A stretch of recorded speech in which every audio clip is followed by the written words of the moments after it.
நடிகர் விஜயா தன்னுடைய படம் வெளியாகணும் அப்படிங்கிறதுக்காக கொடநாட்டுல போய் நிக்கலையா ஜெயலலிதா அவர்களை பார்க்கறதுக்கு? அப்புறம் நீங்க போய் சொன்னீங்க, நீங்க சொன்ன மாதிரியே மதிப்பிற்குரிய உங்கள் முன்னாள் நண்பர் ராஜீவ் காந்தி திமுக மாணவர் அணி தலைவர் நினைக்கிறேன், அவரும் ரொம்ப மோசமான வார்த்தைகள்லாம் பயன்படுத்தி இருந்தாரு. போய் ஜெயலலிதா காலில் விழுந்தோம், அந்த மாதிரி எங்க வெற்றி தலைவர் விழுந்தாருன்னு.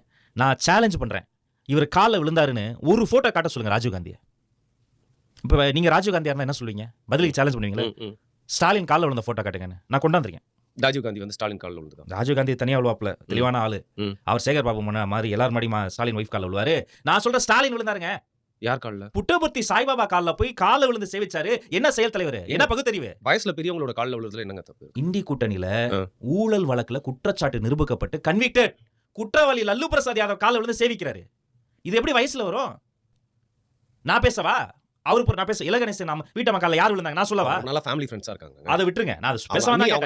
லல்லு பிரசாத் யாதவ் காலில் விழுந்தது ஸ்டாலின், புட்டபர்த்தி சாய்பாபா காலில் விழுந்தது ஸ்டாலின். இந்த காலில் விழுற கலாச்சாரம் இருக்குல்ல, அதிமுக இவங்க அட்டாக் பண்றாங்களே, எனக்கு அதுல உடன்பாடு கிடையாது. நான் பகுத்தறிவு பேசுறேன், நான் வேற, உங்களுக்கு தெரியும். ஆனா நான் என்ன சொல்றேன், இது ஒரு பெரிய டிராமா பண்ணுவீங்க. இப்ப ஸ்டாலின் போய் சாமியார் காலில் விழுவார், ஸ்டாலினுடைய வீட்டம்மா காலில் மந்திரிகள்லாம் விழுவாங்க.